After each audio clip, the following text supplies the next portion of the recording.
tree-shaded banks of Lake Dinkawawa lies one of America's great storehouses of knowledge, the Double Dome Institute for Advanced Thinking. You, sir, what is your scholastic background? Well, I have a BA from Columbia, an MA from Harvard, and a PhD from Caltech. And I take it you're a professor here? No, I'm the janitor. Oh, I see. Well, are you gentlemen members of the faculty? Faculty, we're the freshman class. A squared B prime X plus Y. Upsilon, Omicron, Eta Theta Pi. Contemplate, cerebrate, cogitate, do. Double dome, we love you. Felicitations, felicitations, felicitations. Yes, Double Dome is a shining jewel in the crown of American scientific wisdom, so you can imagine the consternation and dismay that prevailed when one day... I say, Armbruster, what's the formula for the isopyridine derivative of benzene? Don't ask me. I'm busy playing with my piece of string. Armbruster, are you making sport of me? Oh, no, I'm making a cat's cradle. Hotchkiss, I think Armbruster has flipped his scholastic wig. He certainly has. This is how you make a cat's cradle. Yes, two of the smartest geniuses at Double Dome were now utterly stupid. That wasn't the end either. For next day at a super-secret missile base not far away... I think you'll find the inertial guidance cam requires a beryllium alloy, gentlemen. Beryllium? Beryllium. B-E... What is it, Doctor? I can't spell beryllium. Oh, that's B-E-R-Y-L-L-I-U-M. Yes, but how do you make the B? Soon, panic reigned in the highest circles of the scientific community. And at a top-level meeting in Washington, D.C., an ace investigator was put on the job. Inspector, somebody, somewhere is draining off America's brain power. Do you think you can solve the case? It's child's play, Professor. Well, what did you find out? I found out that you can use a magnifying glass to give people a hot foot. Oh! Yes, the detective was now as dumb as the scientist. It seemed that the smarter the investigator, the dumber he became. That's it, gentlemen. We must start from the opposite direction. We have to find a sleuth with no brain to affect. We need the services of the greatest numbskull in America. And that's... No. You're getting ahead of the story. Oh. Well, the great hunt was on. Government files were ransacked for the names and records of every clodpole, dim bulb, and schnook in the country. Finally, the choice was made. Gentlemen, upon this one nitwit rests the fate of our entire nation. And his name? Bullwinkle Moose, Frostbite Falls, Minnesota. No. Now. You called? Yeah, here's a letter for you, Bullwinkle. Wowie! Why so happy? You don't even know what's in the letter yet. I know, but look at that stamp, a genuine picture of Lincoln with a beard. You must be crazy about Lincoln. No, I'm crazy about beards. What does the letter say? It's from Washington. Washington. You suppose he heard I was a Lincoln fan? Bullwinkle. I'd be a Washington fan, too, if he had a beard. And Washington needs all the fans it can get this year. Bullwinkle, this says we have to go to Washington. Washington, D.C. Oh, then let's. But it wasn't that easy, for at that moment, a mysterious figure lobbed a live hand grenade at Bullwinkle. Oh, hey, cut it out. You want to hurt somebody? Apparently so, and we'll find out who next time in the Brain Drainers or Malice in Wonderland.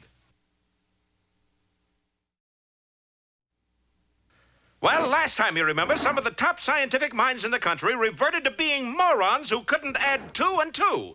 The smartest investigators in the world were called on to solve the problem, but they, too, wound up as complete stoops. In desperation, the government called on Bullwinkle Moose. They figured I had nothing to lose. But it looked as if Bullwinkle might not even get started, for in our last episode, somebody had just tossed a live hand grenade at him. Well, I'll be doggied. It's a pineapple. Throw it away, Bullwinkle. Might as well. It isn't even ripe. Hard as a rock. Whoa! Maybe it was riper than I thought. Oh, boy. Come on, we better get started before something else happens. Meanwhile, on the site of the explosion, the smoke was just clearing. Boris, bad enough. Where are you? I'm up in a tree. Boris, did you get blown up by your own grenade again? No, I'm up here robbing birds' nests. But why? It keeps me off the streets, that's why. About 10 feet off. Oh, we're not starting out this story very well, darling. Ho, ho, ho! One little setback, nothing. Moose will never reach Washington, Natasha. I'm going to use strategy on him. You mean strategy, darling? No, strategy. I'm gonna strategy the rope across the door and fasten the end to trigger of the shotgun. And when Moose comes out the door, what is it? It's Tragedy. You said it. But Boris was wrong again, for when Bullwinkle came out, he didn't just trip over the rope, he fell over it. Boy, a good thing you fell, Bullwinkle. That thing went off right over your head. Let's look on the bright side, Rock. It missed. Not quite. And so, in a little while, Rocky and Bullwinkle were on a train headed for Washington. Gee, I'm worried, Bullwinkle. The rating of the show down again? No. That's odd. There have already been 2 attempts on your life. Yeah, but don't worry. We'll be renewed. I'm not talking about the Bullwinkle show. You better. We can use the publicity. I'm talking about somebody back there trying to get rid of you. Oh, that. Well, they already missed me twice. Yeah, but you know the old saying. You mean everything comes to him who waits? No, I mean the 3rd time's the charm. There's another one, too. If at first you don't succeed, try again. For just ahead of the train, Boris was approaching the tracks with a long crowbar. Boris, to get moose and squirrel, you will wreck a whole train. You can't make an omelet without breaking eggs, Poopsie. And Boris started to pry up one of the rails. Yush. As fate would have it, though, this particular railroad was powered by electricity, and when Boris's crowbar touched the 3rd rail... Ah! Hey, Rocky! A feller just went by who was all lit up. We must be next to the club car. Oh. And so our heroes traveled across the country unscathed, as Boris continued to light up the landscape. Well, darling, you failed 3 times in one episode. I know, it's a new course record. You look pretty stupid, darling. On the contrary, Natasha, I never looked brighter. Meanwhile, our hero's train was pulling to a halt. So this is Washington. No, it's McKeithport, PA. I know, I'm just practicing. Thank goodness this trip will be over soon. Little did our friends know that high above them flew a mysterious black airplane, which at that moment dropped its nose and plummeted down directly at their railroad car. Well, who's in that plane? And will it really smash into the train? And if so, will our heroes escape? And if they And do... if you don't hurry, it's going to hit us before the episode ends. Oh, yes. Remember, next time episode, the Deadheads are feeling 0. Well, when we left our story last time, things were in terrible shape. Some of the nation's smartest geniuses were turning into complete idiots. Professor, the public would like to know, what is your theory of ion imbalance in solid-state particles? Don't bother me now. I'm watching the reruns of Pete and Gladys. But, Professor, that's the commercial that's on now. Yes, I know. That's the part I like best. Within a period of weeks, America's intelligence level sank 14 points, the lowest level since 3 itty fishes. In Washington, there was near panic. Dr. Flegel, we must have a meeting of the nation's remaining eggheads. Will you attend and act as chairman? I can't. Why not? Mama won't let me cross the street. In desperation, the government sent for Bullwinkle J. Moose. And his pal, Rocky. Oh, yes, of course. Meanwhile, a few miles behind them... Boris, darling, they got away. I think maybe I've been working too hard, Natasha. I need a vacation. What was that? What was what? What was that? I heard you bad enough. Boris, that voice, where is it coming from? My two-way wrist television? A 2-way wrist television? I'll show that Dick Tracy. Amazing. Not so amazing. Everybody has one. A 2-way television? A two-way wrist. So, you want the vacation, eh, bad enough? Boris, that is the voice of fearless leader. You were expecting maybe Ellen Font? I may be able to arrange a permanent vacation for you, bad enough. Just kidding, fearless leader, old body boy, baby doll. You know me. Unfortunately, yes. Ha ha, that's funny. Funny. It wasn't supposed to be. Oh. Now that you have failed on your own, you will put into effect Plan X. Plan X? Oh, no. No. It's an order. Plan X it is. Signing off. Auf Wiedersehen. You said it. You know, Natasha, fearless leader is a lying, cheating, double-crossing, vicious, no-good killer. But someday he'll go too far. Meanwhile, as our heroes paused briefly at McKeithport, PA, a mysterious airplane flew above their train, then suddenly plunged directly at their railroad car. Bullwinkle, that plane! It's gonna hit us! Just because we took the train? But at that moment, the plane dropped a large cylindrical object and zoomed upward. Land the lakes, now what? That must be a bomb! This is the end, Bullwinkle! According to my watch, we still got 1 minute and 5 seconds. And so it seemed, for a parachute suddenly popped up from the object, and as it floated down, our heroes heard a familiar voice. Avast and belay, piped the quartermaster and left the dinghy. Bullwinkle, that's Captain Peach Fuzz! He sure looks different. No, he's inside that escape pod. And it was true. Outstep, backwards, of course, Captain Peter Wrong Way Peach Fuzz. Rocky, Bullwinkle, where are you? Right behind you, Captain. Oh, don't ever sneak up on me like that. How come this sudden visit, Captain? Yeah, and why the pod? Too many starches, I guess. Oh, the pod! Well, I just had to see you. About what? Well, it's all in this memo. What memo? Oh, wouldn't you know it? I must have left the memo with the pilot. Oh, boy. No, that can't be. I was the pilot. You were? Yes. I wonder what happened to the plane after I bailed out. Hey, I think I know. What? It travels in a big loop. Yeah? And right now, it's coming down on our head. Yes, sir. There it comes now. No, and oh, good heavens. Well, don't miss our next episode, 3 to go, or crash on delivery. While on their way to Washington, our heroes were stopped by Captain Wrongway Peachfuzz, who had just misplaced his jet plane. Misplaced nothing. There it is, coming right at us. Hey, that's right, Bullwinkle. Yeah, but... Sure is. Yeah, but... You got a pretty sharp eye there, fella. Yeah, but... He's right, Bullwinkle. Will you for the cry I stop agreeing with me and move over? Boy, you fellers almost agreeable yourselves under a tombstone. But you were right, Bullwinkle. You sure were. Yes, sir. Yep. Mm-hmm. Certainly slowed the old show up, didn't we? And, Captain, you were just about to tell us why you wanted to see us. Well, let me see if I can find the memo. Ah, here it is. Why are you tearing it up, Captain? It's secret, Rocky. But you tore it up before you read it. I know, it's top secret. I'll say it is. Now we'll never even know who it was from. Sure we will. Who? It was from me. Then why write a memo? Well, what's the use of knowing a secret if you can't tell somebody? But you sent the memo to yourself. I know, it's a secret. If we come by this station again, I'd like to get off. Anyway, the memo said you're supposed to come with me to McKeesport, PA, for a special job. Right. So let's go. I got a map right here. But, Captain... We'll pick up native bearers outside of Scranton. Captain... There's a friendly farmer near Gettysburg who'll let us stay the night. He should. We paid his rent for 8 years. But, Captain... Then onward toward Wilkes-Barre Captain! This is McKeesport, PA. It is? Look at the sign on the station. I could have sworn I was landing in Skaneateles. But why should the government want us to go to McKeesport, PA? Probably because it's situated at the confluence of the Monongahela and Yongyogani rivers. Yeah, but what's that got to do with anything? Nothing, I just like the names. Monongahela, Yongyogani. But as they walked toward the center of town, the good captain did start to tell why they were there. As you remember, the country was facing intellectual ruin because its brainiest eggheads and double domes were reverting to being stupid clodpoles and addlepates. For instance, at a Florida missile base... Ready for launching? 5, 4, 3, 2, Go on, Professor. I forgot what comes after 2. You forgot? Well, it's hard counting backwards. But, Professor, what about the launch? My mama packed it in the brown paper bag. And in a kindergarten class... Now, Johnny, what is this? Doggy. Good. Susie, what is this? Kitty. Good.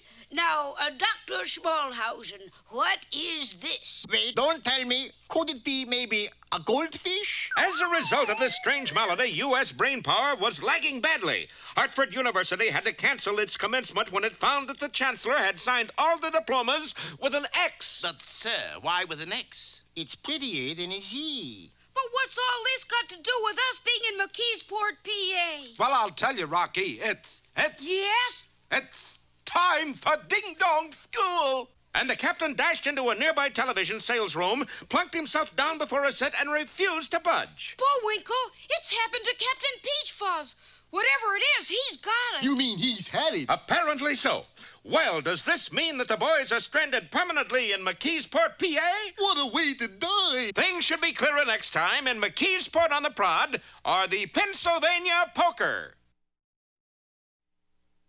While in our last episode, Captain Peachfuzz was about to explain to our heroes just why they were in McKeesport, PA, when suddenly... It's time for ding-dong school. That's no reason for being in McKeesport, PA. Bullwinkle, you don't understand. Captain Peachfuzz has suddenly turned stupid. That wasn't a turn, more of a slight veer. Nevertheless, the captain plunked himself down in front of a TV set and couldn't be budged. But we still don't know why we're here. Why are any of us here, Rock? Well, I think there's plenty dirty work afoot around here. Yeah, must be the coal dust. Yeah, Come look at these footprints. Sure enough, a mysterious set of footprints led away from the point where the good captain had succumbed to a case of the galloping dumbs. Let's follow them, Bullwinkle. Why? Because the good guys always follow footprints to find the bad guy. If I was a bad guy, I'd walk on my hands. Oh, come on. And the plucky squirrel whipped out a large magnifying glass and began to trace the mysterious prints. Little did he know that they had been made by his old nemesis, Boris Badenov, who at that moment lay in wait with a strange-looking object beside him. I resent that, darling. Not you, Natasha. He means the gas gun. So that's what that object was, a gas gun. See, Boris, you told him. Who cares? We got it made now. What's this all about? I thought you'd never ask. Come with me. Now we go through the magic of the 4-second cross dissolve to the little country of Pennsylvania. Little but mean. Gentlemen, we must find a way to make the name of Pennsylvania feared and hated throughout the world. Yeah. You said it, fearless leader. But why? Why? Look at it this way. Does Pennsylvania have any raw materials? No. Do we make things? No. Do we have any art or culture? No. What is the only thing we got plenty of? Nothing. No. Mean. We have more mean per square inch than other countries have in a square mile. And so? So we got to export mean to every other country. But to do that? Yes, Pennsylvania will declare war on everybody. But anybody could beat us. Just besides being mean, we're all cowards. Tut, tut, gentlemen. Here is the genius of my plan. Hooray! Not yet, Gerhardt. I tell you when. We'll declare war on everybody, but we won't tell anybody. Now, Gerhardt. Hooray! Now, everybody. Hooray! And so Pennsylvania set to work to develop a secret weapon to end all secret weapons. How about this death ray machine, Phyllis Leader? Let's see. You idiot, it doesn't even faze them. Thank goodness. What? I mean, thank badness. Eventually, though, the ultimate weapon was discovered. Yes, gentlemen, I call it goof gas. Goof gas? Yes, one whiff, you're completely stupid. Let's test it. Gerhardt, take a sniff. Smells good. Now, Gerhardt, do you think I'm the handsomest, kindest man in Pennsylvania? Of course not. You're a mean, ugly schnook. Put that man under arrest! And poor Gerhardt was hauled off to solitary confinement. My boy, your goof gas is a success. Gerhardt turned into a complete idiot. But his answer was right, fearless leader. You are a mean, ugly schnook. Of course, but nobody but an idiot would tell me so. True. Well, then, what country do we turn into nitwits first? Let's pick an easy one. The U.S. of A. Hold it. We can't go on with this. Why not, Badenov? He's too cruel and mean? No. It's inhuman? No. It's expensive? Not even that. Then what? It's the end of the episode. And so it is, but we'll reveal the rest of the fiendish plan next time in Harebrained Boris or the Dumb Bunny. Well, last time we found out why there has been such an epidemic of stupidity in the United States. It seems that Pennsylvania, that mean little country, has attacked us with a secret weapon called goof gas. Right. One poof, you're a goof. Yes, for the past several episodes, Boris Badenov has been shooting goof gas at America's leading smart Alex and whiz kids. And so, gentlemen, I have devised a totally new compulsive force to launch our missiles. Yes. What is it? It's a rubber band. Ladies and gentlemen, for my first baritone solo this evening, I would like to sing one of my favorite arias from La Sierra d'Amore. Mama, flim, flam, flee. Wanna hold you tight, I wanna hold you. I wanna die, I wanna die, I wanna Boris, die. that's terrible. It's the horrors of war, Natasha. But now, at this very moment, our heroes are hot on Boris's trail. This way, Bullwinkle. Isn't it, though? Little realizing that Boris is really lying in wait for them. So as our heroes rounded the corner... Take that, moose and squirrel.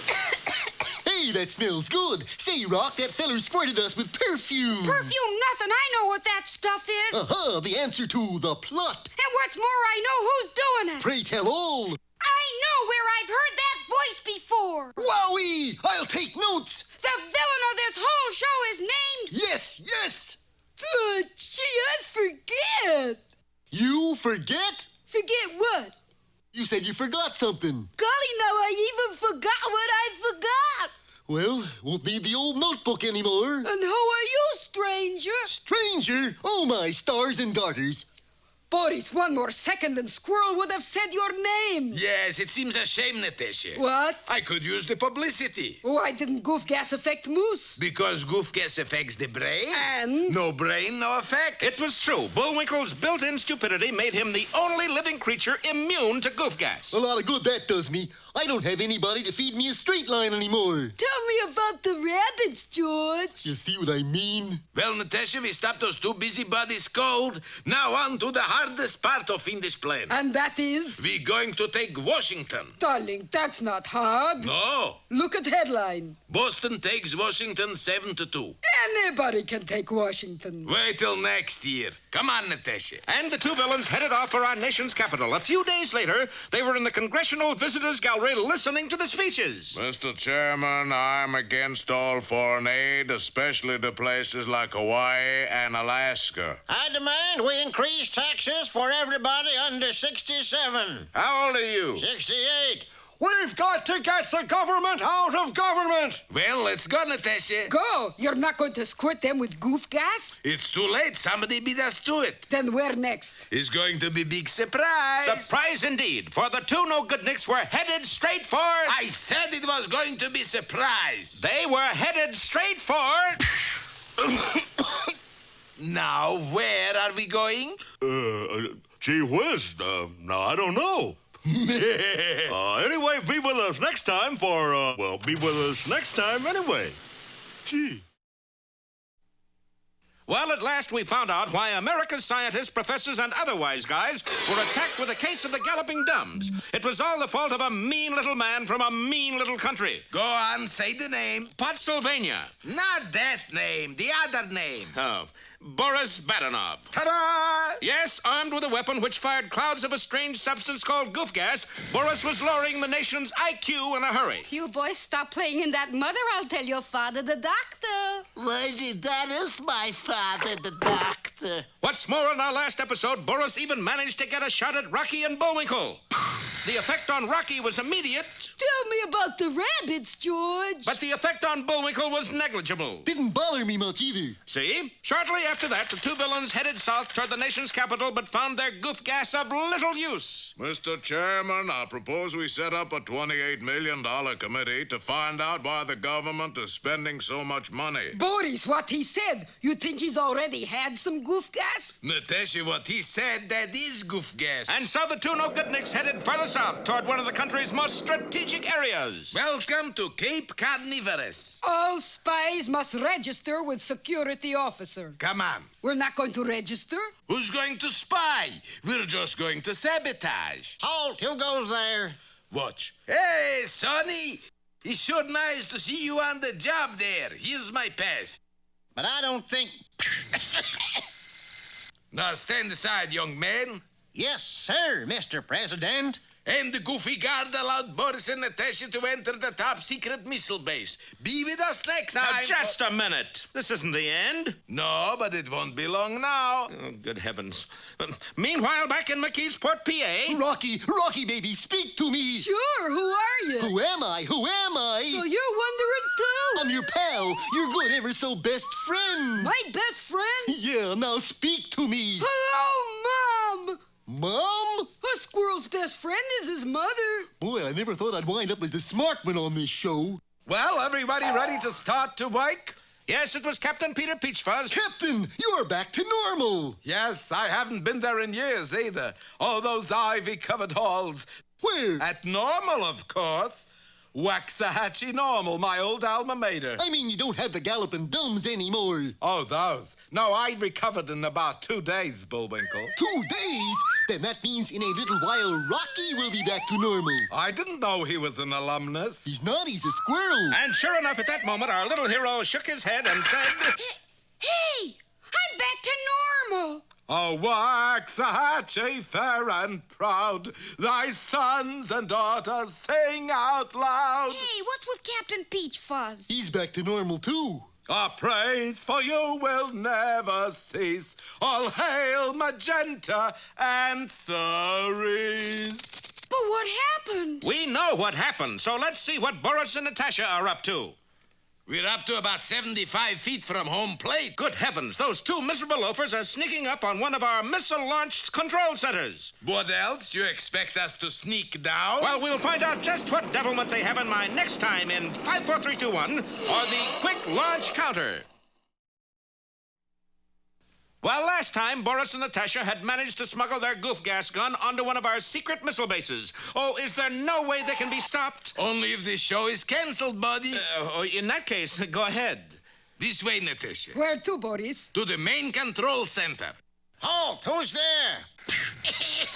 What is it you wanted, young man? Conductor, could you let me off at Mashola Parkway? Boris, he's as dumb as they go. And they're going any minute. And, oh dear, inside the control center, a gaggle of America's jet-age whiz kids had prepared the greatest series of blast-offs of American missiles. And suddenly the door swung open. Boris emptied the entire remainder of his goof gas in the close quarters of the control room. The result, of course, was chaos. Some scientists began playing ball. 1, 2, 3, O'Leary. 4, 5, 6, O'Leary. Others gathered stupidly in front of the control panel. Look at the pretty light. Maybe we can make them spell something. How about General Lejeune is a dope? Oh, Werner, you're such a clown. And the scientists began to flip the switches to try to spell words on the light panel. As a result, the United States made one of the strangest multiple launches ever recorded.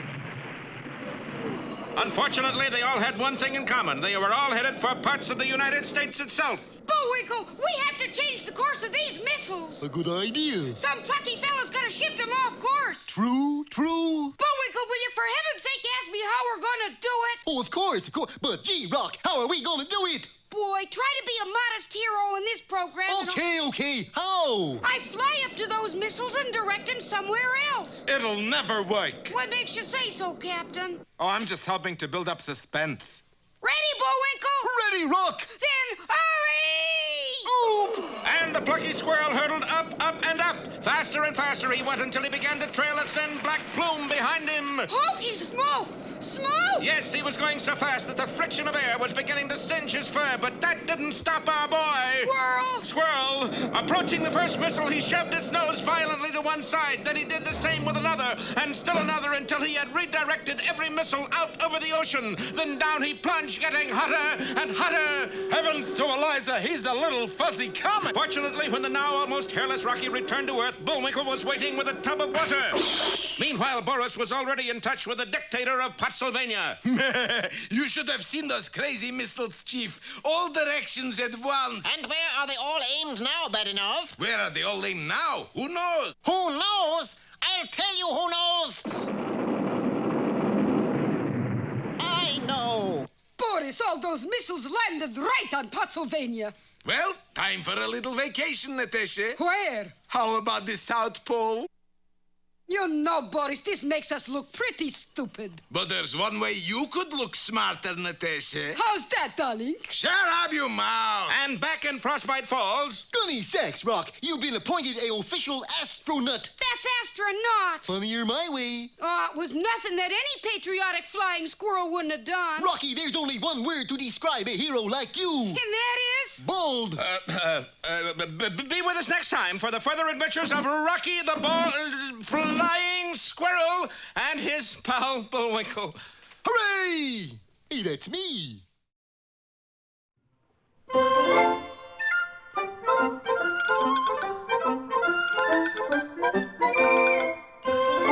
I guess that about wraps up another Rocky show. Certainly hope you enjoyed it. I did. I always say... Bullwinkle, time for us to go. Already? Okay, but first, here are some of the people who made this show impossible.